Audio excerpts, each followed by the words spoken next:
Hey everyone, welcome. Today I have my nail polish picks for winter 2023. Today's picks are actually all going to be mainstream polishes. I have done such a deep dive into indie polishes the past year. I am neglecting polishes that I would really actually like to wear. So I have picked 20 mainstream polishes for winter. Don't worry, I will be doing a indie polish rack a little bit later, so stay tuned for that. But for now, let me just show you my top 20 mainstream polishes for 2023. That's not to say all these polishes came out in 2023, but these are definitely my top personal picks. This first one is a beautiful Pretty Woman polish. It's got a really strong, large particle shimmer that goes from a really plum wine looking tone into like an orangey gold, really pretty. This one does not have an actual name, but you can look them up by their item numbers. This one is PW4954, and it is a stunning large particle multichromatic polish. This next one is a China Glaze polish. It's a really pretty white and silver glitter topper. This one was a limited edition from the Giver collection, and this one is the Outer Edge. It is really beautiful, and it has such a glitz and glimmer, especially for winter. This next one is an Olive and June polish that I've actually got quite a nice fill line on here. This one is called CNH, and it's a really moody blue.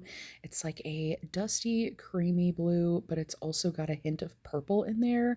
Really interesting color, and I really love this one. I don't know whether Olive and June is more mainstream or more of a boutique brand. I've got a couple of those kinds of polishes on this rack. This next one is a Sally Hansen Complete Salon Manicure. This is an overcoat. It is a topper, and these are perfect little square hollow glitters. They add such a fun element to a polish, and with placement, you can get a really cool disco ball nail with this, so definitely really love this one. This one is called Open Mica Night. Really cool, really pretty, and I do really love the bottles on these too. Next up is one of my most recent Dollar Tree finds. This is a really pretty pink polish with a nice shimmer in there, really pretty large particle gold shimmer, and this one is a new color. These do not have names, but rather they have numbers you can look them up by. So this one is 908, and I cannot wait to try this polish out. Here I have an LA Colors Color Craze gel. These are like extreme wear polishes. They've just got a really nice formula. This one's called Fairy Tale in Real Life, or IRL. This one is a really sheer baby blue polish, but it has this really nice pink type of shimmer or fuchsia shimmer in there, and I definitely have used this one quite a bit, and I definitely like the way this one looks as a topper or built up on its own. This next one is a Sally Hansen Big Glitter Top Coat. This one has gold and white. It also has some bar glitters in there, but I like the matte glitters mixed with the metallic glitters. It gives for such a fun look, and yeah, I feel like this one will be really glitzy and fun for winter. This one is called Goldie Flex. This next one may be more of a vintage one. This one is a Chrome Love My Nails polish, and this one is called Rosebud. It's just a really pretty saturated pink chrome style polish. Really pretty. These definitely have a cool finish, and they're very glowy. You get a lot of this refractive light on there, and definitely really love these polishes. This next one comes out of one of my favorite mainstream lines. This is the Revlon Ultra HD Snap line. This does claim it is a one coat, clean vegan formula, and these have so far been all true one coaters. I love these polishes, and they come at a really nice price point, especially compared to maybe some of the indies that are nearly double the price. So definitely really enjoy this brand, specifically this line. This one is called So Shady. Really nice deep tone here. Love this color. Can't wait to incorporate this in for winter. Next up is this beautiful light baby powdery blue type of polish by Olive and June. You can see it has a really heavy fill line. It's definitely one of my favorites in the winter months. This one is called BP, and yeah, definitely one of my favorites. It's just the perfect tone, not too bright, not too light, not too dusty, just the perfect pastel blue.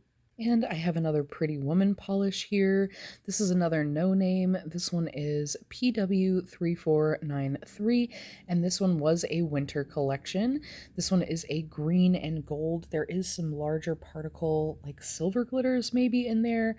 I don't know. It's so pretty. I love the way it looks built up, but it also makes a pretty cool topper. Really fun one, and I can't wait to play around with this one a bit more. And next up, I have a Sassy and Chic. This one again has a number instead of a name. So this one is 941, but this one is a small, scattered, hollow type of topper. And I love using this for just about everything. I love a hollow, and this one gives such a dainty little smattering. I really like it. So I'm going to go ahead and use this one as a topper this winter.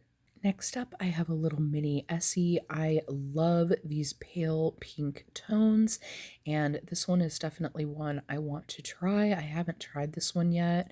This one is called Matter of Fiction, and this is a gel couture by Essie. Next up, I have an LA Colors Diamond Crush. This is like a beautiful pink super sparkle. This whole collection was like a Crush Diamonds collection where they all had this super large particle, shimmery, glittery, lovely finish, and I definitely really like these ones. My grandma actually has this whole collection, both of them. They did do two separate collections and releases for this finish, and we absolutely adore them. This is the only one I personally have at this time, but I definitely love it. This one is called Pinky Up, and I just think that's the cutest name for the pink of the collection. This next one is a beautiful champagne tone. This one reads probably more like a neutral nude type of tone on me, but it has this really nice light refractive type of metallic look to it, and I definitely haven't worn this one yet, so I want to try this one out for winter, and this one's called Toasted Up by China Glaze. And next up, I have another light blue Olive and June polish, another one with a pretty hefty fill line. I definitely love the lighter pastel colors by Olive and June. They're just a really nice formula, and I really love the way they wear as well. This one is called TT, and it is super lovely. And just for funsies, I can show it to you next to this other blue. So this one definitely has a more muted, like dusty tone to it, whereas this one is definitely more of a true baby blue in comparison. Next up, I have another Sally Hansen. This one is a Hard as Nails Extreme Wear. I love this brand of polishes. I'm actually wearing one right now. The one that I'm wearing right now is Red Carpet, I believe. And then this one is another really glitzy one. I definitely wear this one as a topper, although it can be worn as a sheer wash of color with a little something extra. I love the glimmer in this polish. And this one is called Boogie Woogie. This is number 270. Love this polish so, so much and cannot wait to use this to sparkle up my holiday season. That one would probably look really good over this next one, which is a new color polish. This is another one of my most recent dollar store finds. This one is color 998. Again, no names, just numbers. But this is a really beautiful, slightly bricky red, and I'm definitely falling more for reds now than I ever have. I used to not really be a red girl, but this one is definitely super pretty, and I can't wait to try it. Next up, I actually have another Extreme Wear Hard as Nails by Sally Hansen. This is another topper, and this one I feel like is perfect for winter with those colors, blue, baby blue, and white, and they're all the same size, so it gives a really cool uniform look. This one is called Splash. This is number 710. So yeah, I feel like this one would look really cute, especially over one of those Olive and June lighter blue polishes. And then last but certainly not least, I feel like everybody needs an off-white for winter or for nail art because sometimes a stark white can just be a little too much. It's pulling a lot more eggnoggy or creamy or even like a light yellow here on camera, but it is more of a off-white polish. If we put it next to the blue, then you can kind of see the color differences there. But yeah, this one is really pretty and it is definitely one of my go-to whites. This one is called Bunny Slope, again by Olive and June. So there is my mainstream picks for this winter. I definitely feel like a lot of these can be used together and I can't wait to start playing with them. And if you're looking forward to my indie winter polish rack, definitely make sure you are subscribed so you don't miss it. But that's it for this one, and I hope to see you in the next one. And until next time, friends, thanks so much for hanging with me.